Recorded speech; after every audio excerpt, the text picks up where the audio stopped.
relación al tema que vos mencionaste, Verónica, nosotros, la Defensoría de Cámara, en este momento está actuando tratando de asistir y de representar a aquellas personas, familiares de víctimas que han sido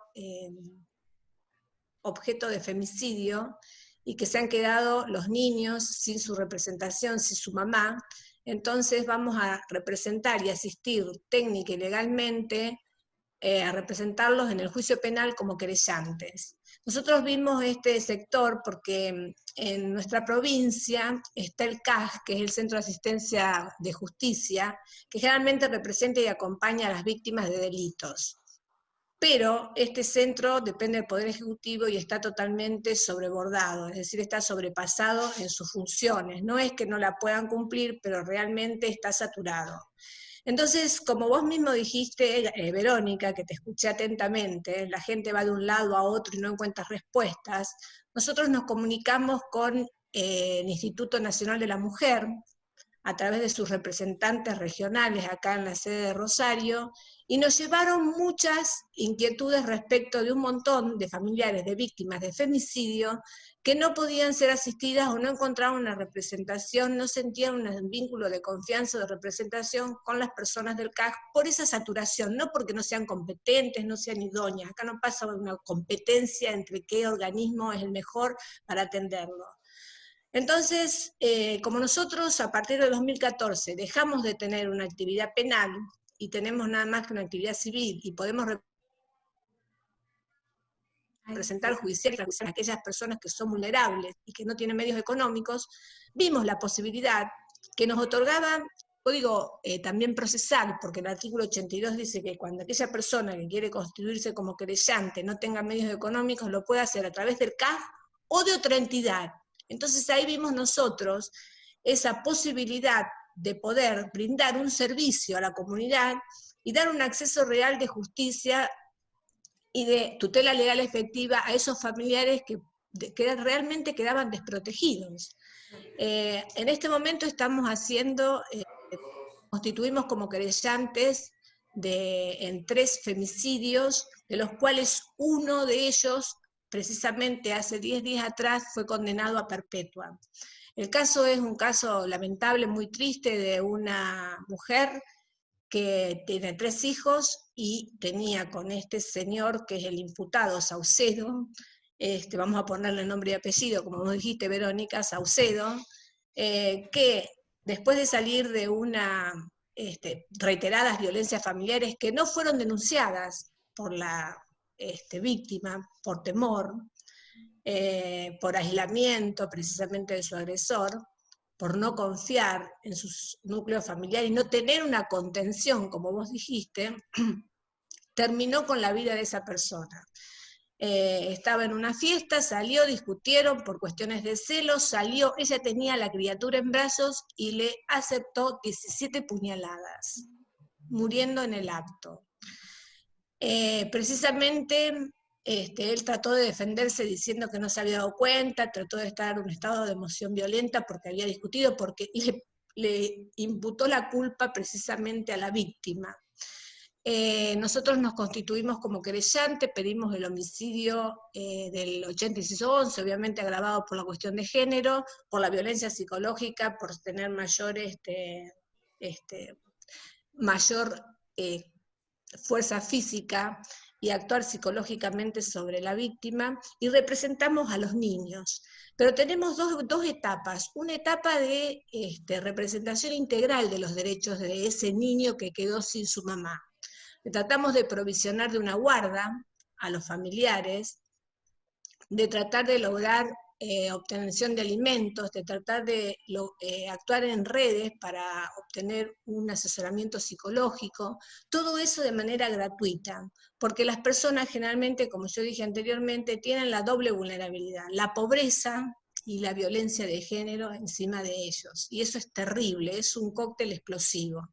Como vos decís, muchas veces no encuentran y se encuentran desesperadas. Bueno, y también tenemos el caso de otro que está en trámite, estamos en audiencia preliminar. Esto lo digo porque para nosotros es un logro, porque nosotros tenemos que abrir el camino y lograr que los jueces nos acepten como querellantes formando parte de una institución dentro del Poder Judicial. O sea, nosotros logramos, si bien no está expresamente contemplado en nuestras funciones, dentro de las funciones generales que nos otorga la ley, tenemos la posibilidad hoy de representar jurídicamente a las víctimas como querellantes dentro del proceso penal. Y hemos sido admitidos por los jueces. Eso es muy importante. Porque, por ejemplo, en otra época trató el Servicio de Justicia Penal, el Servicio Público de la Defensa Penal, trataron ellos de representar a las víctimas, cosa que es una locura total, porque ellos representan al imputado y cómo van a querer representar al mismo tiempo a la víctima. Obviamente que llegó a la Corte y eso fue denegado. Entonces, en este momento se le da una asistencia integral, no solamente de contención psicológica y de lograr todas aquellas efectividades de derechos, ¿no es cierto?, por la ley, precisamente la Ley de Derechos y Garantías de las Víctimas a nivel nacional, que fue también adherida por la provincia, sino también por la protección integral de los derechos de la mujer, de los niños, niñas y adolescentes, para poder lograr defender sus derechos. Y también nos constituimos como casos importantes, en los casos donde las niñas, niños, niñas y adolescentes pueden ser vulnerados y pueden ser sometidos a abuso sexual. Muchas veces las madres recurren, hay una oficina que es la Fiscalía de Delitos Sexuales, pero que muchas veces por la cantidad de hechos que tienen, las investigaciones a veces son insuficientes o son incompletas o no están llevadas al nivel que pudieran ser trabajadas de manera tal que pueda ser efectiva y pueda ser llevado a juicio realmente la persona, el abusador, ¿verdad? Entonces, por ejemplo, en el caso concreto nosotros logramos revertir un archivo de la persona que estaba siendo acusada por abuso, que se había archivado la causa, cuando la niña tenía una enfermedad contagiosa sexual, tenía clamidia, y no se investigó. Probablemente no lleguemos a un resultado bueno, pero eso fue una demora realmente injustificada, yo no quiero ser tan dura, pero una especie de negligencia, al no poder determinar en tiempo y forma quién había abusado de esa niña al transmitirle una enfermedad sexual, porque la transmisión de la enfermedad sexual tiene que ser a través de un contagio, o sea que realmente hubo un abuso cuando estamos hablando de una niña de 4 años. Entonces, esa causa había sido archivada. Cuando llegó a nosotros pudimos lograr que ese archivo no quede firme y en este momento estamos en la etapa de investigación. Con lo cual creo que esto son herramientas que están dentro de las políticas del Poder Judicial, que atraviesan la cuestión de género, que es tan importante, y generar esta conciencia del nuevo paradigma cultural. Como bien dijiste vos, Vero, y como estamos diciendo todo acá, es una cuestión cultural, ¿no? Realmente la visibilización de estos problemas, el realmente cubrir y tutelar efectivamente para que tengan un real acceso a la justicia. En este momento, nosotros, por ejemplo, si quieren que les dé número, en el año 2019 hubo 22 femicidios en la ciudad de Rosario. Hubo hasta lo que va de ahora, de la pandemia, 2.750 denuncias en situaciones de violencia. Es terrible, o sea, a raíz de 16 denuncias de violencia diarias. Entonces, si bien por un lado asesoramos y nos constituimos como querellantes de manera gratuita, también tenemos el aspecto civil de las defensorías, que en todo el tiempo de la pandemia, esto hay que decirlo, el Poder Judicial de Santa Fe tuvo permanente desde un primer momento la cuestión de la perspectiva de género, la garantizó absolutamente. ¿Por qué? Porque dispuso que todas aquellas medidas cautelares que se hayan tomado por las cuestiones de violencia de género, violencia intrafamiliar o violencia doméstica, no cesaban aun cuando en el tiempo mientras dure el tiempo del ASPO en un primer momento, y a posteriori tampoco. Y en el caso de que quisieran hacerla cesar, iban a tener que llamar a la bilateralidad, es decir, iban a tener que realmente citar a la parte y generar una discusión respecto a la situación particular. Y otra de las cosas que se dispuso a través de la procuración, que es un hecho muy importante, que hace al acceso a la justicia de las víctimas precisamente de violencia doméstica, como dijo Maite, la violencia se vio profundizada. ¿Por qué? Porque se le obligó a la víctima a convivir con el agresor que a veces es alcohólico, a veces es drogadicto, y generalmente esas situaciones de violencia se potencializan y la víctima no podía salir de su entorno, porque en otras veces cuando va a trabajar tiene la posibilidad de poder zafar de su victimario y poder realizar una denuncia. Entonces, inmediatamente la Procuración autorizó a través de los defensores zonales o a través de cualquier medio, vía web o informático o vía llamada telefónica, sin necesidad de que dé la identidad de la persona que pueda hacer la denuncia. Y luego los encargados de la Oficina de Violencia de Género y de Violencia Doméstica eran los que iban a tener que dar nada más que el dato, cómo se llamaban y el número de teléfono, para poder comunicarse y para poder así corroborar la identidad de la persona. Y de ahí en más tomar todas las medidas, como puede ser la exclusión del hogar, como puede ser la prohibición de acercamiento, como puede ser que pueda, si se fue de su casa, poder ir a buscar las pertenencias, etc. Y desde el punto de vista de la Defensoría Civil también se acompaña, por ejemplo, porque trae otras consecuencias esa cuestión de violencia. Muchas veces el romper el vínculo matrimonial, es decir, realizar el divorcio efectivamente,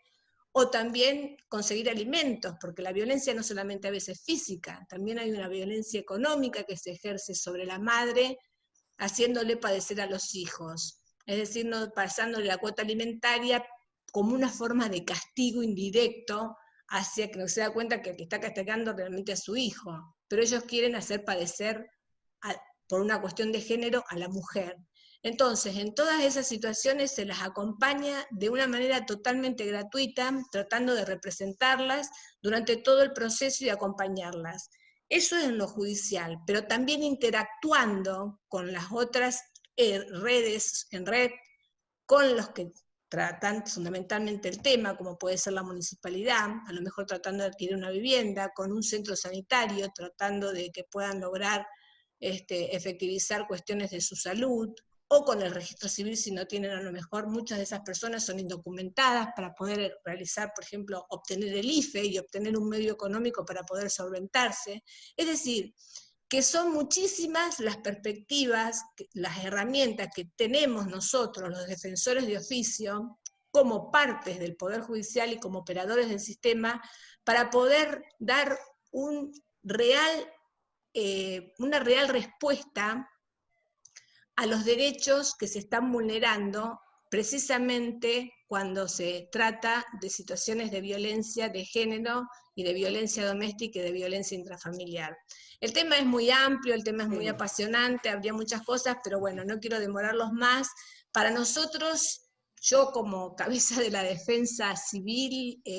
dentro de la ciudad de Rosario, para mí es un orgullo poder decirles y contarles esto, porque realmente la gente,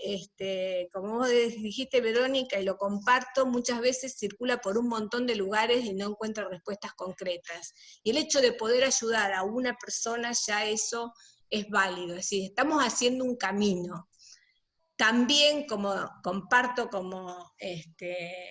que faltan con Maite, que sería bueno que haya más personas que puedan dedicarse a eso, porque no quiero que se olviden y que nos olvidemos y que los ciudadanos conozcan de que la ley de derechos y garantías de las víctimas, que fue también aceptada por nuestra provincia, establece el asesoramiento jurídico gratuito para todas esas personas. Y hoy en día no hay ningún centro específico, no hay abogados pagos por el Estado que se dediquen exclusivamente a las víctimas, si bien están en el centro de la política criminal y son el centro de la atención de un montón de espacios que se generan para tratar de proteger sus derechos. Bueno, gracias, espero Marcela. haber sido útil.